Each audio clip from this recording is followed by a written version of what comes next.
অতীতে সোনার বাংলা কায়েম করতে গিয়ে শোষণ করা হয়েছে। দেশ শ্মশান বাংলায় পরিণত হয়েছে বলে মন্তব্য করেছেন জামাত ইসলামীর আমির ডাক্তার শফিকুর রহমান। দুঃশাসন থেকে জাতি এখন মুক্তি চায় বলেও মন্তব্য করেন তিনি।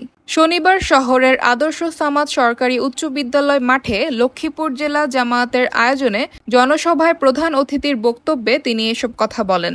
ডাক্তার শফিকুর রহমান বলেন, ৫৪ বছরে এই বাংলাদেশের অনেক কিছু বদলে গিয়েছে। দফায় দফায় রক্তের বন্যা বয়ে গিয়েছে। এই ৫৪ বছরে অনেকজনের শাসন আমরা দেখেছি, অনেক আদর্শের কথা আপনারা শুনেছেন, কিন্তু সংখ্যাগরিষ্ঠ মানুষের ইসলামের আদর্শের শাসন এখনো দেখার সুযোগ হয়নি। অতীতে সোনার বাংলা কায়েম করতে গিয়ে শ্মশান বাংলা কায়েম করেছে।